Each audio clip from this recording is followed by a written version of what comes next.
Hi, everyone, and Happy New Year. This is the first episode of Goodbye Bullshit, Hello Happiness in 2023. And we're starting with my favorite episode of Goodbye Bullshit, Hello Happiness, which is Magical Curiosities with my co host, Sarah. Hello, Sarah. Happy New Hi. Year.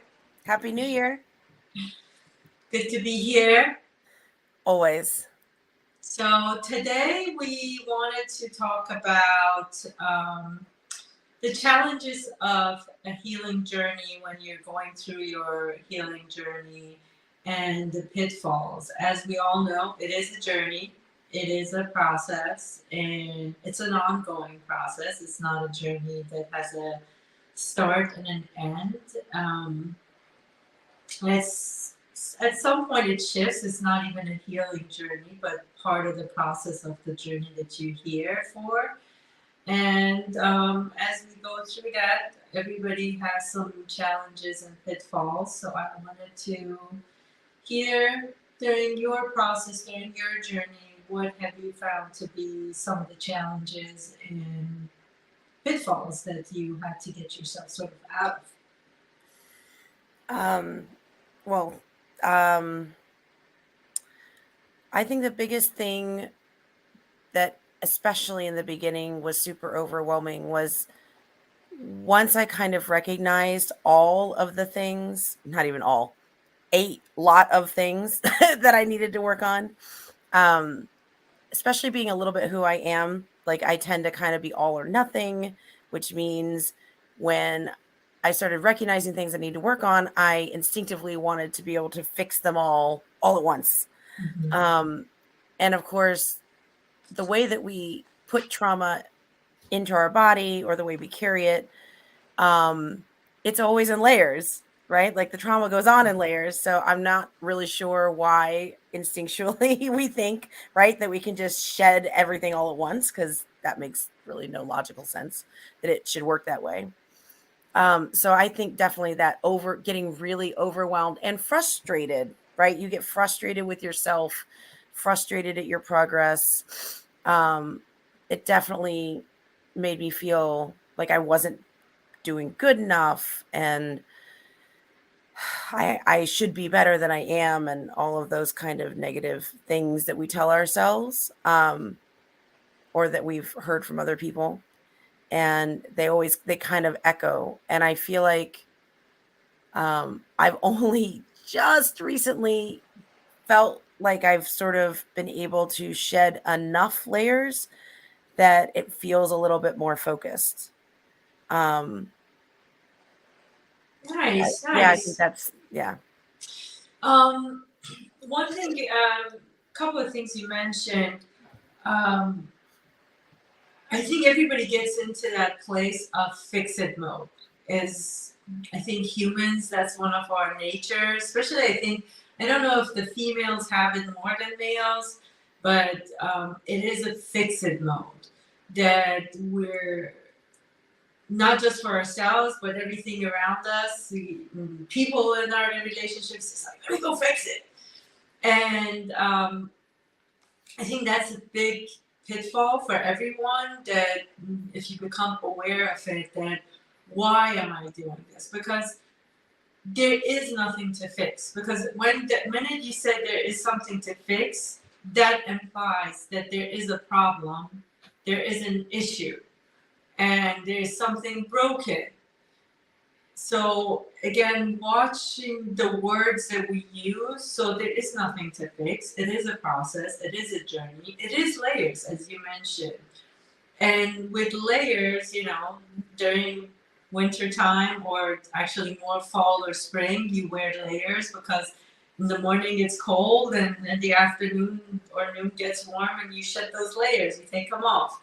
There's nothing wrong. It's just whatever you need at the moment. So I think changing that mindset that there isn't a issue to fix, and that it's a journey, it's a process, and there are layers. And as you're going through this journey, you're going to be letting go of the layers that you no longer need and no longer serve you.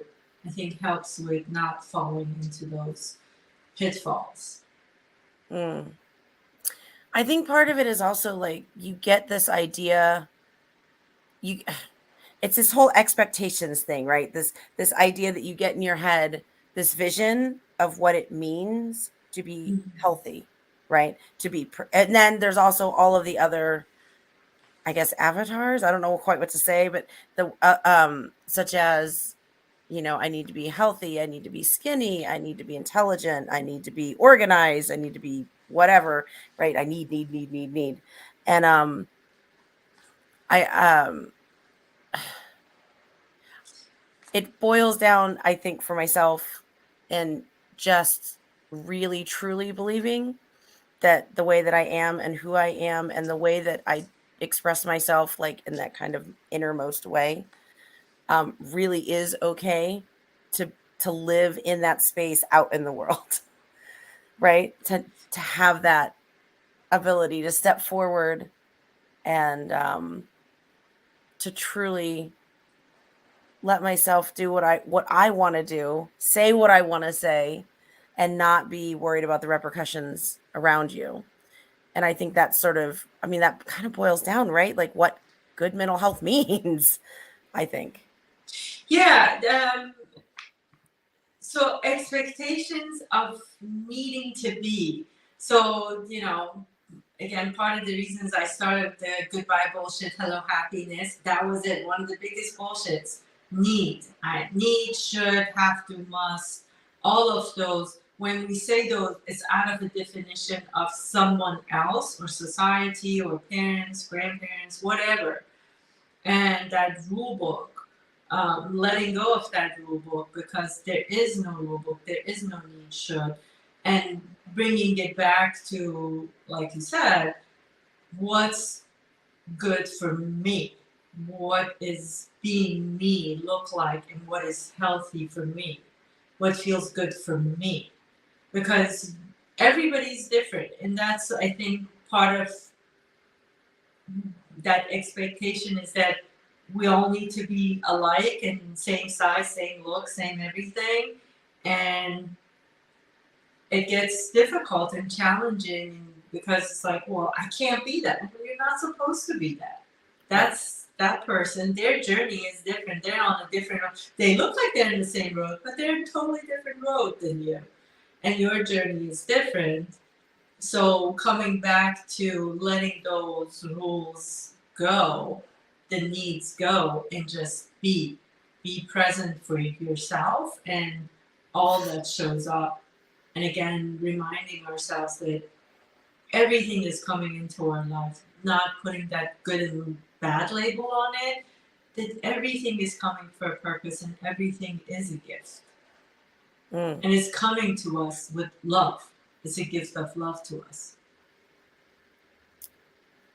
I'm sorry. I'm sort of smiling because I was just thinking, as I've been, so okay, for those people out there who don't really know me, so I very viscerally kind of connect with spirit, right? Like in a very direct kind of way.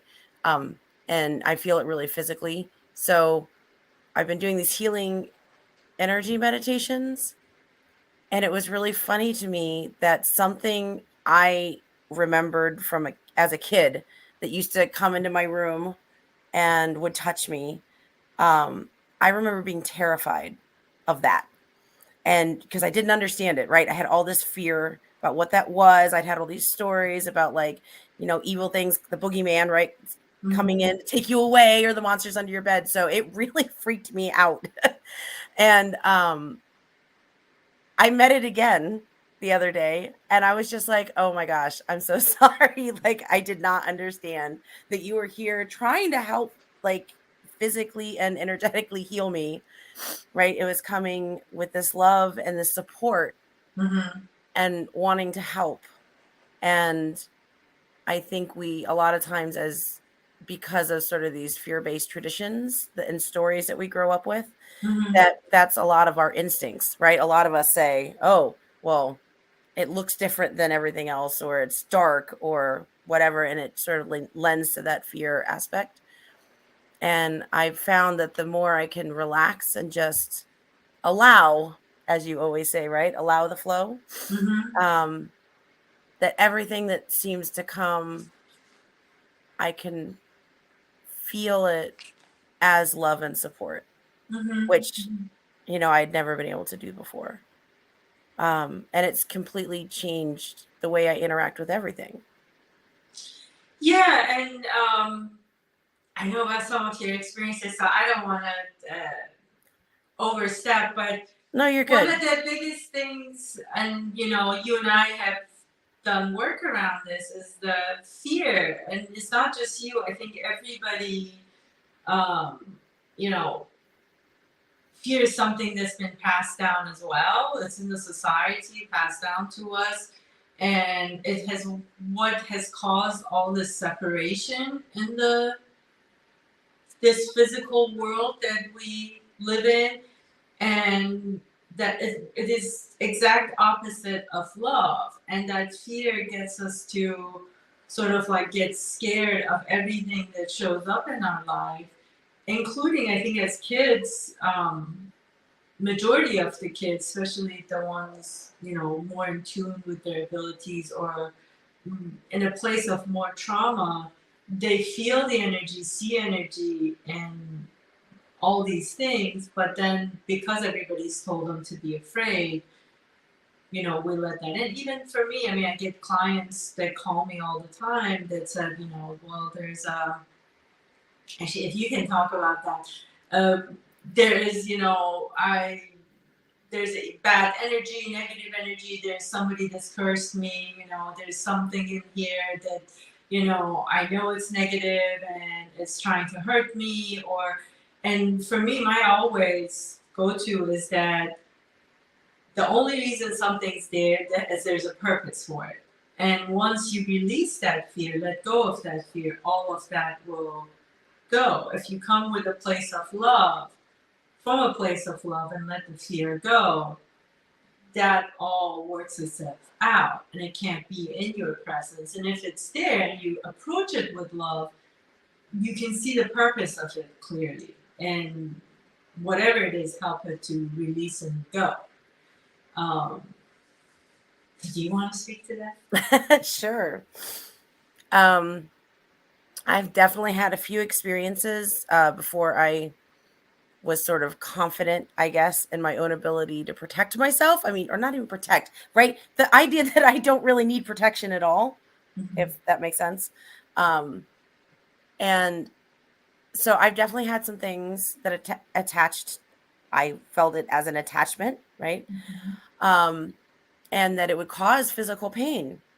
So my automatic feeling, of course, was okay, pain equals bad. And therefore, oh my God, get this thing away from me. And it turned out, I mean, it's been a couple different things, but I mean, one was a girl who had OD'd, and she was in this space where she did not even know she was dead. She didn't understand like what was happening, and was just kind of, I think, reaching and clawing onto anything that she kind of could. And that is a great example of, once I kind of realized, oh, wait, this is a soul who's just kind of trapped and lost and not really knowing what to do. I was able to work with her to help release feelings that we both had in common, right? Feelings of not being worth anything, and feelings of despair and that kind of stuff. And that is the thing I think has been the most useful. One of the things you also have told me is that when you heal yourself, you're also healing others. And that the idea that differentiation doesn't even have to happen. That if you recognize this energy that you're feeling, and you can identify that part of yourself that feels that way. So whether it's your energy or somebody else's, it actually doesn't matter, because if you heal that energy, you're healing anything that's sort of in that energy. Like, yeah. Thank you for your willingness to share. I didn't want to go into all of that, but It's all good. no, but I'm glad you did, because, like I said, I get a lot of calls and a lot of people wanting to come, and they don't like my answer that I say, you know, I'm not gonna be, even if I could like release that for you, there's another thing that's gonna come right behind it, because that is still in you, and what that part of you that needs healing, this is gonna latch onto until you let that go. So if you don't want things attaching to you, um, or those feelings get exaggerated in you, do the work. Go inside, clear, let go of the fear, let go of those things, and it doesn't happen anymore. And that's exactly what you were saying. Feelings in common, and that's basically it. Coming from a place of love, that nothing can harm me. Let me go inside. As I'm helping myself, I'm gonna heal and release things around me as well. Um, you also had a different experience too with the cold. You want to mention that or no? Oh, the cold one. Yeah. Well, actually, I want to say one thing first, which Go ahead. I just want to say one of the things I've also come to realize as I've been energy healing myself is sometimes it hurts. Mhm. It does. It's painful. Sometimes it feels like I'm being stabbed. But the thing is, and again, I used to recoil from that, being like, that's got to be something wrong. Right. But it's super blocked. And therefore it takes, more pressure or whatever. I don't know really what it is. But in my mind, I think of it like a pipe that's blocked. And so it requires a lot of pressure behind it to force out whatever the block is. Anyway, so I wanted to say, I think when we talk about healing and stuff and love, I think people assume that means it's all like, I don't know. Gentle. Gentle. Thank you. Easy was not the right word. Yes. Gentle. Sometimes it is not. It's not. Okay. It's challenging. I actually thank you for bringing that point up too, because that's one of the biggest challenging parts of this healing process. I have so many clients that they come,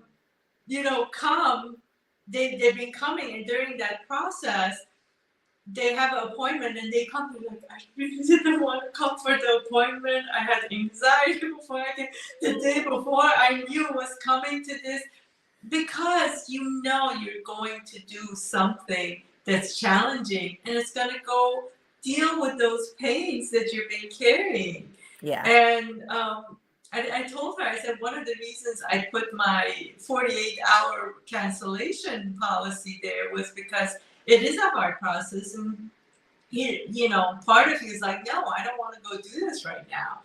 And they come and they feel better as soon as they walk into my space. And after we do the work for that day, they're always like, I'm glad I came. Now I feel better. It is a challenging process. But it's also that why you're doing it. You cannot hide and run away from yourself for too long. You can if you want, but the pain, as you mentioned, that pain is going to come knocking at your door and say, you can't ignore me anymore.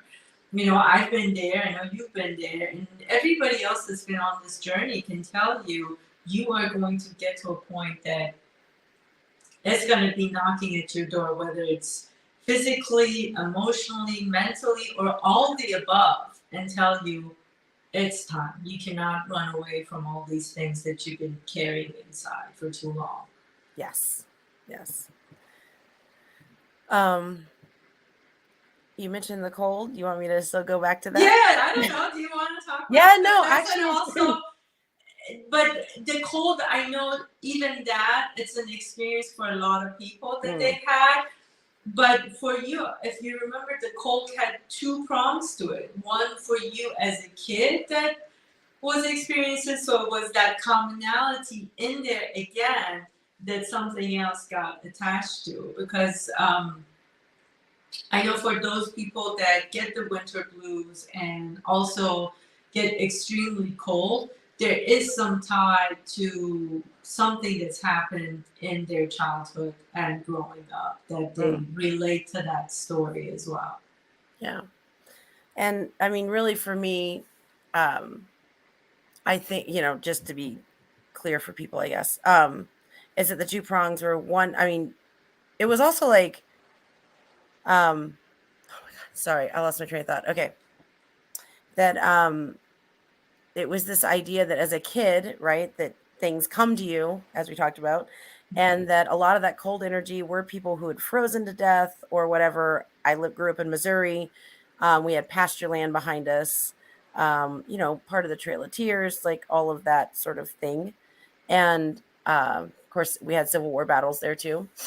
Um, and it's funny, like as soon as I did a land healing that was again two-toned, one that was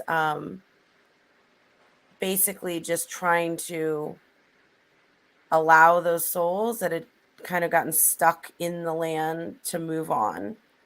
And then I was also able to allow my kid who had gotten stuck, from all of the fear of what she was experiencing, and was able to let her go so that it healed myself as well. And I will be honest, I remember the first day it got really cold and I had a jacket on. I walk outside with my husband, and he's like, "Oh, it's so cold." And I was like, "Wait, I'm fine. What is happening right now? Why is this not bothering me that it's freezing?" Because any little bit of cold, I used to be shivering and like it was so uncomfortable. Um, and again, with cold, by the way, the other thing to say is, that stale, stagnant cold that we get sometimes. I think also that sometimes can freak people out with meditation when they talk about their hands and their feet and they'll be freezing or healing of any kind, right? And I think that's another thing that sometimes people latch onto as being a negative thing, which it just is, right? You're just releasing or interacting Well, with something. the energy in the body, there's like, if you look at the system in our body, there's what they call like the heat energy, the fire energy that needs to be down in your core, which is like your first, second, third chakras. That's where you need the heat, especially that root chakra. And then from that heat, then as it's coming up, it's going to cool down. And this is where your cool energy needs to be. And sort of like when you get headaches of any kind, that's when, not all the time, but the majority of the time, also it could be that sort of like if you've been overthinking, stressing, things like that, and the root chakra doesn't have that fire in it. So it's sort of like that's imbalance, that the fires come up. So the heat is here and the cool is down in the root chakra. And that's sometimes what the headache is caused by. So one of the things you can do if you have headache, ice packs, back of the neck where the neck and head meet, even a little bit lower, like in between your shoulder blades, top of the head, put ice packs there. And even with that, putting a heating pad on your root chakra location, which is like the lower back or that lower abdomen, sort of the tailbone area. And that starts to help the energy move about. See, I hadn't even thought about the heat and cool energy inside ourselves. Like I just hadn't even gotten that far.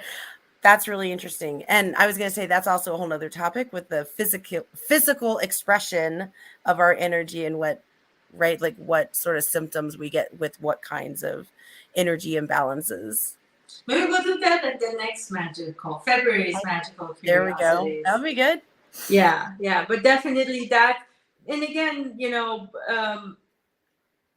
I talked about this with another podcast, with someone else's podcast. I can't remember whose show I was on.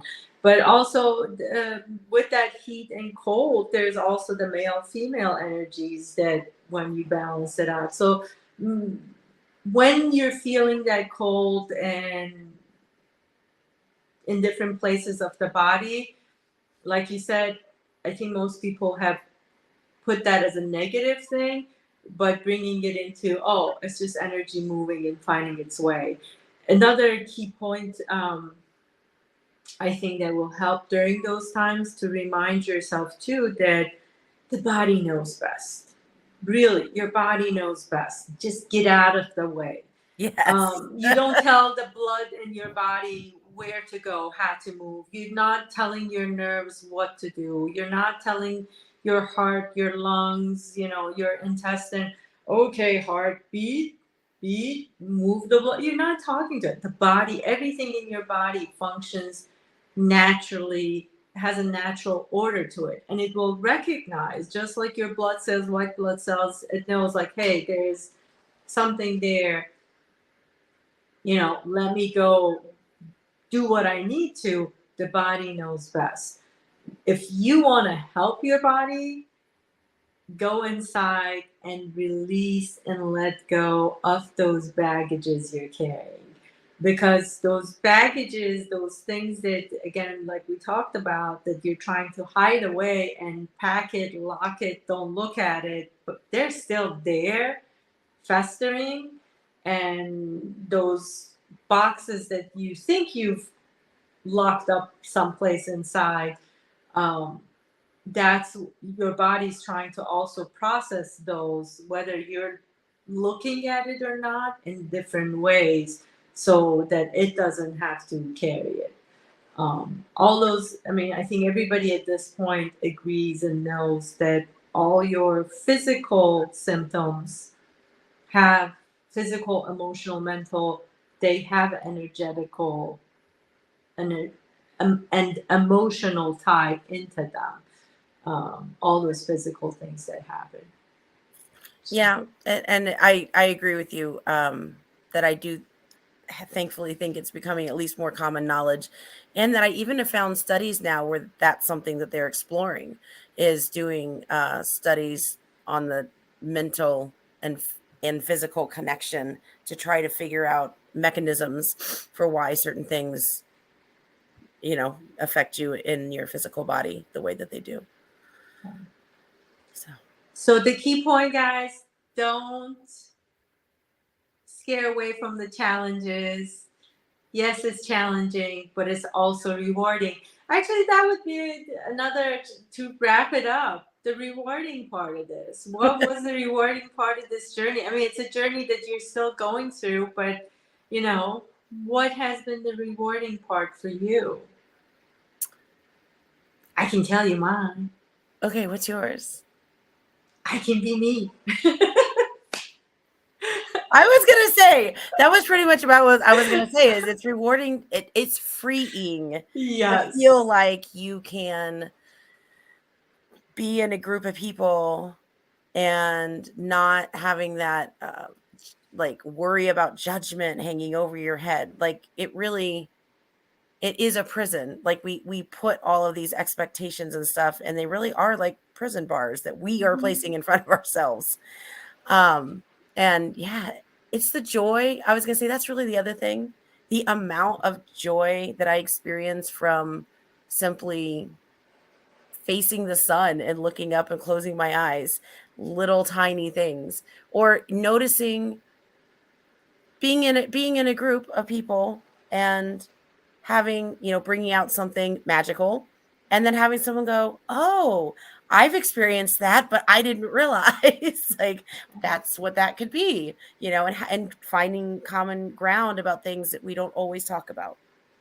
So yeah, the freedom, I like that. Yes. Yeah, freedom, joy, experiencing joy and love. Yes. Love that. It's actually, I think, for all of us, it's more of the freedom to be and allowing the flow. I find that that's the other thing, that I'm not tied so much to time and planning anymore, and letting things flow and allow them to be whatever they're going to be, and not stress over that, oh, this isn't. So it's just being more present in the moment and allowing whatever it is to be, and experience the joy and love in each of those moments. Whatever shows up is good. I guess it doesn't necessarily sound like the biggest deal, but it's completely profound when you experience it, especially on a moment by moment basis. Mm-hmm. So, mm-hmm. Yeah. Very good. Thank you, Sarah, for sharing and, being vulnerable to share all those things, your experiences. Thank you for that. And thank you for everybody that's going to watch this later. Yes, we are pre-recording this, but we're going to start doing some lives as well. Not every month, but some of the months we're going to do lives. And hope you can join us. If you want us to talk about anything, send us a message, comment, and please subscribe and share. Love you all. Thank you. Happy New Year. Happy New Year. Bye.